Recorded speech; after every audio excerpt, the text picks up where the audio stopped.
Hey guys, this is Luz Belestav, and I'm finally back to PvP in Eve again. And let me tell you, I am so fucking rusty. It's not even funny, but I've been enjoying other games, and it's always nice to take a break from Eve, because sometimes you need it. It's just such a long-term game that you can never leave, but you're always coming back. But I'm happy to be back, and I decided to continue with my solo PvP and my small GAN fleets and just document that all into YouTube. Not only I'm not here to show you elite PvP or stuff like that, but I want to show you what can you expect from solo PvP and the mistakes that we make and how can we improve, because that's the whole point. We're not looking for kill board stats or to see who can farm the more skills, or just to prove who's the best PvPer. For me, here is just to keep improving as a solo PvPer, keep improving as a FC, and yeah. So in here, I wanted to show you this fight I found. I decided to fly a dual rep Vexor, and I'll show you the fit in 1 second. But first, let me just introduce you. I haven't played EVE Online in like 8 months or so. So I'm not used to my keybinds. I'm not used to overheating my modules and stuff like that. This is like the second day that I came back after losing a first Vexor. This is the second Vexor I took out, and I found this fight. It was a 5 versus 1. It was I gotta tell you, I got really lucky, and I gotta tell you why. But let me show you the fit, and let's talk about the fit. So this is the fit. Let's go over it really quick. I don't want to spend too much time on this. So we have heavy electron blasters on as guns, and then we have, I guess now we call it a 15-man micro warp drive Tech 2. The reason why it's Tech 2, because the Tech 2, it uses more capacitor when it's active, but the penalty for your overall capacitor is less. So usually we're not micro warp driving with this ship all over the place. So usually you just have it to get into range, and then you'll get tackle and will get shut off. So that's why we use the Tech 2, because the penalty of your capacitor is less. And we have scram in a web, damage control, energize adaptive nano membrane. You can change it if you want, maybe add more DPS. You'll be less tanky though. We have a medium ancillary rep, a regular Tech 2 rep, drone damage amplifiers, and then the rigs locks are pretty much your taste. I would recommend to put 2 nano pumps and then maybe an explosive rig to plug the hole that the Vexor naturally has on the explosive resistance. But let's go over the stats real quick. Right now I'm using my max DPS set, which is 1 Hobgoblin, 2 Hammerheads, and 2 Ogres. And with this and our guns overheated with antimatter, we reach 624 DPS with my skills, which is pretty much almost all to level 5, aside from a few ones. I guess all level 5s will give you like 630 or something like that. So it's very close. It's very close. And now on this fit right here, we're using Exile. During the fight I wasn't using it, so just keep that in mind that it didn't have the Exile on me at the time that happened. So with the Exile we can rep up to 525 HP per second, so you can tank that much DPS hitting on you. So that gives you an idea how much we can tank and how much we can do. And the overall cost of the ship is like 40 to 45 millions, depends on the market. So as I said, this ship is very versatile, because you can engage cruisers, but your main target are, and that's why I fly in low sec, your main target are fleets of frigates. Usually I will say that you can tank at least 5 frigates at once if they're all level tech, if they're tech 1, or maybe a few more. Maybe I will say 6, 7 the most, depends if they're all T1, because you gotta keep in mind, once you kill one, you're decreasing all that DPS, and you can kill them very quick if they're right on top of you. So let me show you this fight and let's discuss what happened.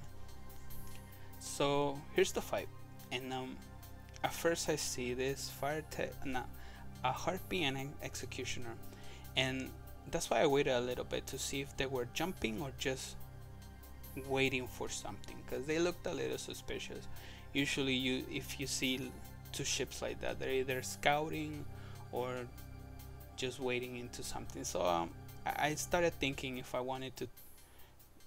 could do something with this fight. So I checked the harpy to see if it was long range or short range, and I noticed that it was blaster harpy, and that's optimal for me if they have more on the way, because that usually means that their whole fleet is gonna be short range, and I can deal with that a lot better than kiting ships, because I can also use my guns and my drones, because I can deal with kiting ships, but I will have to only use my drones, and I'm losing a lot of DPS that way. So here I'm just checking local, see if they're all together or not. I couldn't determine if they were together or not, but here's where my mistakes happened, and where I got very lucky that I actually managed to win this fight. And it's because I've been playing so many other games. I haven't touched EVE Online in 8 months or so. So this is the second day that I was playing, and my keybinds weren't correctly as I like them to have set up. So what I wanted to do, and you will see once the harpy, so I see the harpy is following, and here I alt and click the module. I wanted to actually overheat it, and that's where I made my first mistake, and I didn't notice. So an alt and click the module, and instead of overheating it, I just activated it. I didn't want it to do that. So, and you'll see more of those mistakes as the fight goes. But let's see what we're doing. So I put tackle on the harpy, and I pull out my acolyte drones because they do EM damage. And here was where I noticed that I activated my modules incorrectly. So I went ahead and loaded antimatter, and I just go at it at the harpy. I know that they're killing my drones. However, I do not have the time to be pulling them in and out, because I want to kill this ship as soon as possible, because I don't know what else is coming. And here's the thing when fighting cruisers, when fighting frigates with the cruiser, is notice how I'm looking at the ship, and what I'm doing is clicking in the same direction that the harp is pointing, and this is to try to have a parallel trajectory with my ship, so he's not just orbiting me, and therefore we're going sort of into a parallel trajectory. So that's why I keep looking at it, and just I keep clicking where the harpy is facing, and I'm missing all my blaster shots, but I believe it's because he was overheating his afterburner. But here we get rid of the harpy, and next target is the Jaguar. And notice now that I do the same thing. I look at the ship and then start clicking where the ship is pointing, and every time it changes, I change my trajectory by clicking in front of it, and that makes me, like I said again, sort of wanna fly into a parallel trajectory with my ship, minimizing the tracking that I have to worry about. So I just went ahead and just click in front of it, and notice how now my blasters are not missing. I think it's because he either turned off his micro warp drive, his afterburner, or he didn't overheat it, one of the two. So I'm putting a lot of DPS into this, and they just kept killing my drones, so I just kept getting more stuff out because I just wanted to get rid of all that DPS right away. So we just keep shooting into this Jaguar, and Jaguars are usually shield fitted, so once we get rid of the shields, it goes down real quick. So here my decision comes because of price. I just choose whatever the most expensive ship is. So I choose the Firetail, and I'm kind of running out of drones here, but this Raptor landed, and this Raptor was not with the frigates, so he actually hoard on this Firetail mail, but he only got the last hit of it, so he just hoard on it. He didn't apply much DPS on them, so in here he's just flying in a straight line, so it makes it so easy because he's just trying to run away. And here is another mistake where I made. I turn off my guns, and it's because I keep trying to alt and click to overheat, and I'm actually turning them off.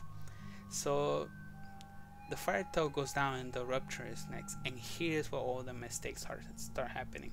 Just notice how my modules are. See, like right now I clicked and I shut off my armor repper, and all I wanted to do is alt and click and overheat, and it was actually turning off my module. So that was my mistake, and this is why this fight was so close. It wasn't supposed to be this close, because it was the perfect scenario for a ship like this, that the ships were coming in waves. It's a lot more pressure if you were to warp into a Harpy, Jaguar, Executioner, Firetail, and Raptor. It's a lot differently than just coming in waves. You can tank it a lot more than, and it wouldn't be. I probably wouldn't be very close to dying if I would have landed into all together. So this was the perfect scenario for this ship, and I also got super lucky, as you can see, that I fall over 4% structure, and this is just because of bad module management. Notice how I keep turning off my guns because I'm trying to overheat it, and that's where I realized that in order to do it I have to press shift and click. So that was my mistake. I got very lucky that I finished this fight and then actually won, because I would have been really pissed off if that Raptor would have killed me, because it was like the perfect fight. Everything came into waves. The DPS was very manageable, even though with my horrible modules microing.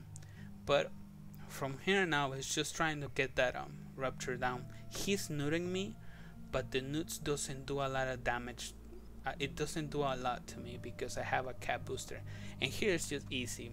When fighting at this a ship like this, is just you only have to approach it. He's actually orbiting, but I'm approaching because blasters have more damage than his autocannons. So I just want to be as close as I can to keep putting more DPS, And notice how late I overheat my guns. I would have killed them much earlier. But yeah, we managed to win the 5, and it was successful. I'm surprised. I'm so surprised that this was successful. So stay tuned, guys, for more videos. I know the narration of this was very crappy. It's because I haven't been used to narrating, so I'm really sorry for if the narration was really crappy. If you have any more questions, you can always contact me in game. My name is Luzbel, and you always see my channel is named the same way, so you can contact me there. And stay tuned because I have a few more videos that I want to release. And like I said again, over and over again, that this channel is not about elite PvPs, but it's what I can do as a solo PvPer and how I try to improve myself into that concept, because that's my favorite type of PvP. I like a challenge. I like to take fights like this. I like to have fights like this where it's a 5 versus 1 and only the executioner got away. And at the end also, you notice that I warped right away, and it's because a Hugin landed. So sometimes staying to loot the modules is not the best idea. So if I win a fight like that and it's super intense, at least for me, I just warp right away as soon as I win the fight, because I don't want to hang out in there and just lose my ship because I wanted to loot some modules that I'm probably gonna put in a random station and never sell. So they're just gonna stay there. So to me, it's not worth it. So thank you guys for watching, and I appreciate any comments you have, positive or negative. I'll take it and see how I can improve myself. So thank you.